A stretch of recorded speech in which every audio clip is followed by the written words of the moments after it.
Hello chess fans, today I'm going to look at my round 3 and 5 games from my recent tournament. So in round 3 I was against a 2056 and I knew that I had to get a win to get some sort of result. And I know from my prep that my opponent was going to go for this Petrov. And I prepped a lot of stuff here. But in the game I just thought that, okay, it would be more practical if I take him out of his comfort zone. I know he's a King's Indian player, but here King's Indian is pretty much impossible because of e4 and we'd go into a perk, which he doesn't play, so he played d5. And after bishop f4, c6. Here, White's main move, I kind of expected c6 because I thought that, okay, c6 is the most solid way to play. The other way I expected was bishop f5. These are sort of the moves that make the most sense for someone who's seen this position for the first time, which I was assuming that this is one of the only few times you've seen this. So now here you can go for two plans. You can either go for e3 and you sort of play it slow. For example, after bishop f5, you go for f3, g4, h5. It's a roundabout even, something like this, but it's kind of difficult to play. So, yeah, that's definitely one way you can play. And the other way you can play is go for f3 immediately. Now, if they go for bishop f5, then you basically get the whole position just up a tempo, because what was h3 really doing? Not much. You might even be able to play e4 in one go. But instead of that, they should really go for this move, queen b6, attacking this. And yeah, here maybe you're not well enough developed. For example, if you go e3 and now they play queen b6, here you can go for the move knight a4. And after something like queen a5, c3, I mean the position is roundabout even. Now you don't want to go knight a4 and along with f3 because the idea of f3 is to play e4. So that's why there's pretty much two variations here. And you can also play queen dt, you can play h4, but here I have my own pet line, which is queen d3. And I really think this is the best move here, and my results are really astounding here. Now, my opponent played e6, which I think personally is probably the best move here. A lot of people play g6, but then after f3, the engine actually gives advantage here. For example, bishop g7, e4, castles. The engine says this position is roundabout even, but in my opinion, white seems to be significantly better here. And from my practice games, I have found white's better here. Now you can also go for a move like castles queenside here. Okay, instead after e4, e6, e4, e takes. He took with here with the knight. I kind of expected knight dd7, and I was kind of confused why he didn't play this. Oh, I guess, yeah, sorry. I wasn't confused about that. I was hoping he would play knight d7 to go here. So then I started expecting knight d5, and I thought after bishop d2, for example, bishop e6, I could go for c4. Something like this would be good for me, but apparently here I had the move queen g3, which I wasn't even calculating.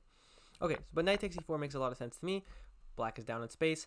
And now here I was kind of happy with my position. I was like, okay, we have a position that my opponent has probably never seen before, and he does not play this structure, French sort of structure. So I was happy with what I did. And here I was really worried about playing this. I thought that after knight f6, something like queen e1, which was like calculating here, and like bishop g3, I didn't really see how I was going to remove this knight without playing c4, which creates a hook with b5. So I didn't really like castles, but the engine sort of says that that's the best thing to do. So I played c3. The idea is to get the queen to c2 instead of going back anywhere else. So here they play knight f6. I played queen c2. And also that if I move my queen anywhere else off the d pawn, then I would lose defense of it. So here they played bishop d6, which I thought was a mistake in the game because after takes, okay, the engine says it's about equal.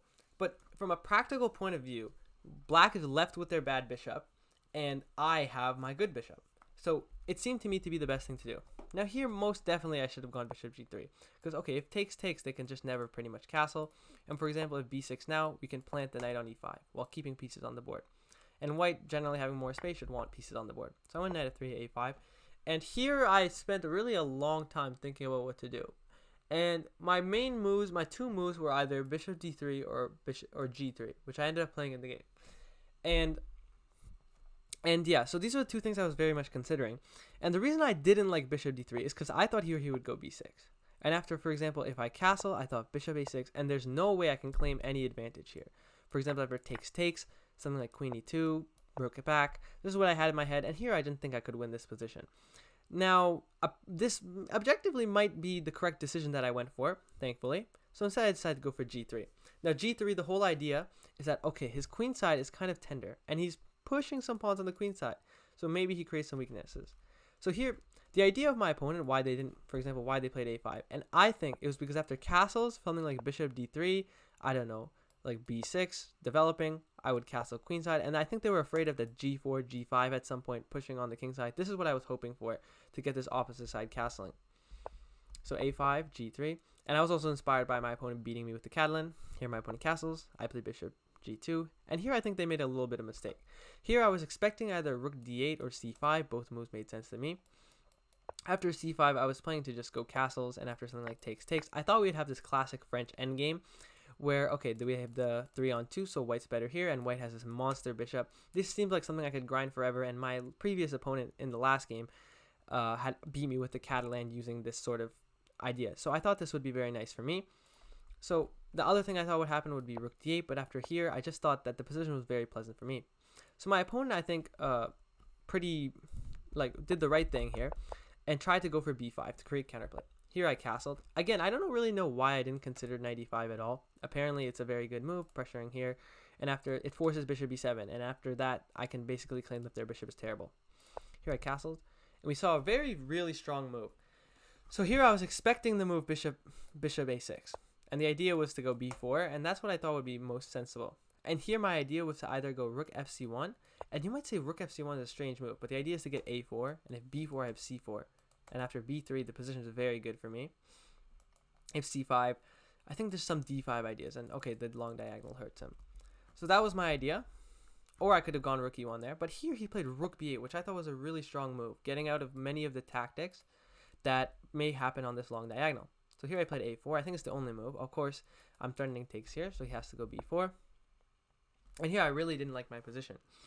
Now, the reason I didn't like my position is because I thought that there's some ideas of getting this pawn to b3, this bishop to c4, knight to d5. It looked very unpleasant. Along with c5 coming, I just didn't really appreciate my position. I thought I was going to get very inactive here.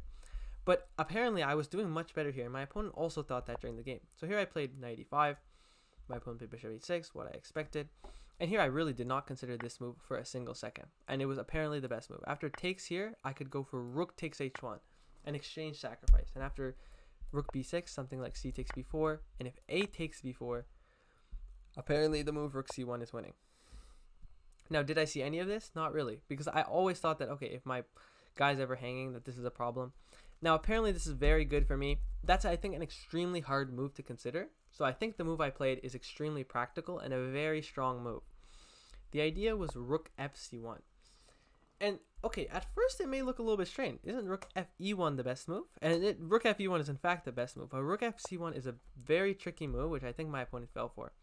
The whole idea is to prevent this move c5. Because after takes, okay, for example, after knight c6, rook moves somewhere, takes. After takes here, my queen is defended. That was the whole idea. If I were to go rook e1, I was afraid of this move c5. Now here, apparently I have takes. But after this, I calculated that my opponent could go... I guess my opponent doesn't have c5 here either. Okay, yeah, I was worried about knight b4 here and b3, looking for knight here and this. But after queen d2, knight jumps in. Apparently the move c5 is supposed to be good for me. Or queen c3, which I didn't see either. This just looks like it blunders the exchange. Takes here. Yeah, the engine really points out some really weird things. That's what I was worried about in the game after rook e1. I was worried about knight d5 and b3. But the engine basically says that's kind of nonsense. So here, the reason why he can't do that is after knight b5. I think that even here I have this move takes. Because after takes, I'd have queen c5. Double attack, and I'm winning this pawn no matter what. Okay, so instead, he went for c5, which is the whole idea of my move, to basically prevent that. And here I made a kind of a bad move. Here, maybe you should just take here. I think this is simple enough. After rook takes b4, takes here. Position is slightly better for white, I would say. For example, after takes, a move like takes, and I think rook c5 should win. Oh, sorry, knight c6. Yeah, just a 4. Yeah, that was probably simpler than what I did. But what I had calculated was after knight c6, the rook moves anywhere as he did in the game. I have takes. Now, if he takes here, after I take here, I'm threatening knight e7, and I'm threatening b5, and I won a pawn, so I was completely winning. But here he had this move b3, which I think both me and my opponent missed. My opponent was very tired from his morning round because he had a very long game, which he lost, not a drawn endgame, a very tough endgame. And I kind of missed this b3 move. And the whole idea is that we can't let the c file open because I just put the rook here. So b3 makes a lot of sense. And after something like rook b6, I think that here white is up a pawn. After this, I really was not considering this much. So I can't really say what I thought about this because I didn't even see this. But here apparently I'm still winning after a move like queen e2, rook c8, and rook e1, rook e5. And he can't trap my knight in time for me to at least pick up some material. Okay, but instead he went rook fc8. And after d takes, rook c7. Here I played b5. bishop here. And now here, take a few seconds to see if you can find the best move for white. Played b6. Now the idea is just to push the pawn, and now I'm winning the a5 pawn too. Notice that if I do anything else, like if I do, I don't know, like h4, I'm still winning, but it's not so much as easy because I can never take on a5, and I really wanted to win the a5 pawn. So here he probably should have gone here, is what I thought. And then after here, I guess you can't defend this either. So here, yeah, I could go rook fc1, ac1 too, but here b6, and then I took here, and here my opponent resigned, which I thought was premature at originally, because I thought, okay, there's some chance that I blunt. Like, obviously, I'm never going to lose this in a million years. I'm never going to draw this. I was obviously going to win. But I guess, yeah, my opponent was tired. They wanted to go home, and it was a dead loss position. It was +9 according to the engine when I checked it. Okay, so that was round 3. Now, here's round 4. So round 5, sorry. So in round 5, I knew my opponent was going to play some dubious sort of perk thing, and I didn't really know what to expect. I'd looked at a few lines, and it just so happened that the line that we had in the game was one of the lines I looked at. So here I went for bishop e3. Now bishop e3 is some sort of modern move, and now the traditional moves are either d5 or d takes here. And I know my opponent was very shocked when they saw this move bishop e3, because it's like, it makes a ton of sense. For example, if you take, it just looks to make sense after this move e5. And this seems to be pretty good for white. So taking is not really the choice of many of the players who play this. They go queen a5. And here I played another move that my opponent probably didn't expect. Here he was maybe expecting queen d2, which I don't think gives black any advantage after something like takes, and takes, because you're going to get this tempo with here.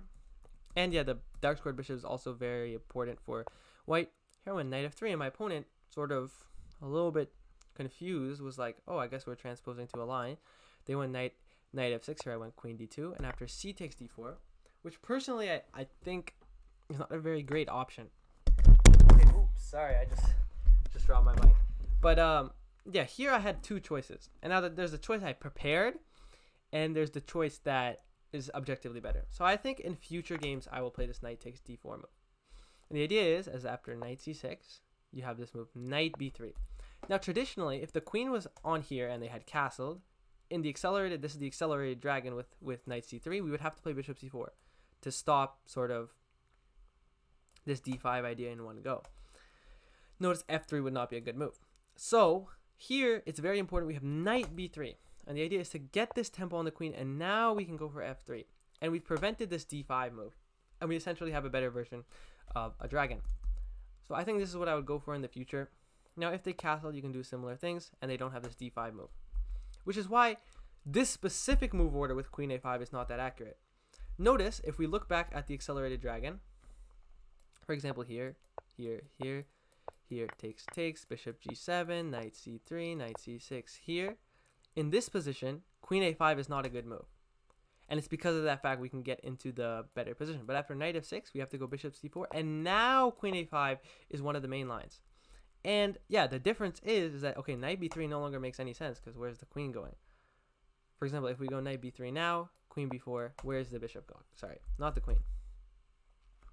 So yeah, that's basically a move order trick that I got my opponent to play inferior line.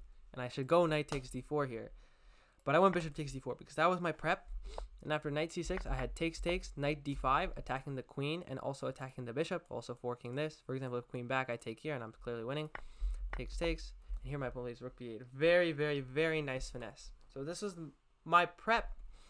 Went castles, knight takes f6, e takes f6, bishop c4, bishop d4, d6, and bishop d5.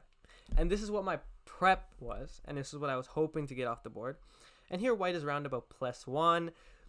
Black structure is horrible, but it's not as bad as it looks. But when he went rook b8, I had to take, and here I was completely out of prep. So I already really just did not like my position. I thought that, okay, he's getting lots of counterplay. If I go c4, my bishop is really bad. And now here in hindsight, I think the best plan is with c4. And the idea is that after d6, I was worried about a knight coming here. There's just so many threats. But apparently white has enough to sort of basically hold on here after b3, something like bishop e6. I don't know, bishop d3, knight e5, and knight d4. And this is apparently good for me. Now, I didn't really think that in the game. I was really feeling under pressure this whole game. So I went bishop c4, d6, h3, and I was really unhappy with what was happening here. I thought I should go king c1, but after bishop g4, I just did not like what was happening. I just did not like after bishop d2, knight e5. It just did not feel pleasant to me. And after here, takes. I mean, I guess that I'm better, but it really was not clear. Okay, so I went h3 to stop that here. And I remember in my notes somewhere, I have that if you ever get the knight to e5, you should take it and go for this Sicilian endgame where they have this hole on d5. Now, I think that you should really look at every position and not just trust the notes. After bishop d2, I mean, his position is just bad. For example, if f5 now, you can take. And for example, if takes here, he just has this isolated pawn, which is clearly slightly better. And okay, what else can he do? Let's say he goes rook d8 defending his pawn. We can go back, go here. And what does he do? Eventually, he has to do something, or I go knight d4, f4, and roll him over, win this weakness. So yeah, that was really much better plan. Instead, I took. After here, I think from the rest of the game, I was kind of on the back foot. Now here, I should have gone f4. I really didn't think that long here. For example, if f4 takes, here, I guess this was apparently good for me. This is supposed to be equal. I didn't think this was equal in the game. I thought he was definitely winning after a move like b5 here. Bishop b7 looked unpleasant to me. But I guess it's sort of good for me. Instead of that, he should go for bishop e6. And after takes, he should just exchange everything. Or not exchange everything. I should here go g4. Well, I didn't even consider that. Something like this. And here I would be slightly better. So yeah, I missed my chance with f4. Said I went f3. And from the rest of this game, I was sort of fighting on the back foot. Now, these moves don't matter too much. Now here, after my opponent played the move b4, which I thought was a big mistake during the game. Now here I expected f4. And I thought that after king moves anywhere, I wasn't really thinking where. King d2 was probably the first thing on my mind. I just really did not like my position. After eventual expansion, here only black can really win. Instead he went b4, which I thought gave me a lot of chances. After a takes, I have this move king d2. And now what I was previously worried about is bishop a4. For example, if I leave the a pawns on the board and go king d2, bishop a4 I think wins the game for black. Or sorry, b takes here and now bishop a4. Wait, what? It doesn't win. Okay, maybe I was thinking wrong. But basically, I thought takes, now bishop a4. He goes here. And I just didn't like this position for me. Maybe I was seeing ghosts with bishop a4. So I thought I was doing something good with after king d2. Because now I prevent bishop a4. Because now I have this move b3. Because he can't take here. So instead he went f4 here. And yeah, here actually I'm better. And I really did not think I was better in the game. But this just forces a draw. Maybe here rook a1 is more sort of pushing for the advantage. White is going to get some activity on the queen side, and black is going to have this long-term edge of the king side. So it's probably about equal. For example, here bishop e6, something like takes, king d3, and yeah, I'm sort of active enough. Something like takes. Okay, rook endgames are always going to be a draw, but only black can really win this. Instead, I went takes, and here, yeah, I just did not think I was drawing. After c takes b4, I really did not think he would do that. I thought that what would happen is takes, and then rook b8 or something like that, or king d8. Now these are just losing because obviously he's down a pawn. I just completely did not see that this was winning for me. Sorry, not winning. Was not losing for me. So here went bishop e5, threatening bishop f1, and here I'm gonna lose a pawn by 4. So I go h4, so that my pawn's not on a dark square. Here, king d8, and that this position is equal. And here I resigned. And I know it's hard to believe that I resigned. And yeah, honestly, like the draw, I kind of even saw it. But let me explain my reasoning for resigning. So first off, I was incredibly demotivated. I had been pretty much on the back foot of this game the entire time. It's been equal the whole time, but I've been on the worst half of equality, and I really just did not get anything out of my advantage of the opening. We got some positional grind that I honestly just hate playing. Second, I was extremely tired. I had not gotten as much rest as I needed in the past few nights. I just couldn't sleep with the next game pretty much approaching. And so these factors outside of chess accumulated in me pretty much resigning the game. Now here, in case any one of you want to find the draw, I highly recommend looking this for yourself. But basically the line I calculated in the game was here, h6, here. Okay, he goes g5, I take, and now go king e1. And I thought after takes here, I would be drawing with this move. I would be winning with this move. Now what I didn't like about this is I thought that he could just go back. And yeah, I don't know why I thought this was still losing for me. I just thought that his pawns are on dark squares. He's gonna pick up this b4 pawn and probably pick up this b2. But I just realized I can bring my bishop here, and I saw some zigzagging somewhere. So the other thing I was thinking was bishop e6, and after takes here, king e2 would be winning for me because I trapped the bishop. But instead of that, something like king c7, and somehow I saw some ghost here of him winning this pawn. Like, I do not know what happened here. So yeah, honestly, I should have just played it on.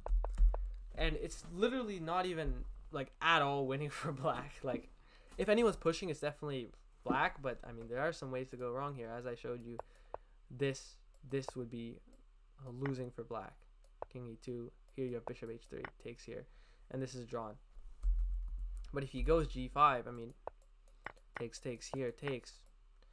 King f2 here. Here he might even be losing. And if you're wondering why this is losing, because after takes, we have the pawns 4 squares apart, which means the king can't catch them if they're on the fourth rank. So if they're 4 squares apart, 4th rank means the king can't catch them. If they're 3 squares apart, I think 4th rank, and I think it's 2 squares, it's 2nd rank they can't catch them because you can sack one.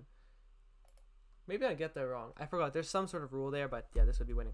So yeah, I really have no idea why I resigned. It was more so factors outside of chess. Oh, I don't know if my camera has been facing downwards the whole time, but it was more so factors outside of chess that affected me because I was tired and things like that. But that's no excuse for resigning here, and I didn't want to fight anymore.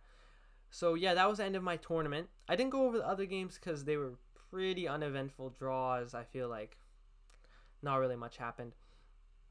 So I went over just basically all my decisive games, which I thought were pretty good. So yeah, a few lessons for this tournament. First off, I think I let psychology affect me too much. Like, during some games, I was like, oh, I should just be crushing my opponent. In my draws, I was like, oh, I'm crushing my opponent the whole game. I let them off the hook, and then I'm still winning. But I just give up and like, okay, have a draw. Next, against my opponent who was 2300, my last video, I sort of just got nervous. So controlling the nerves.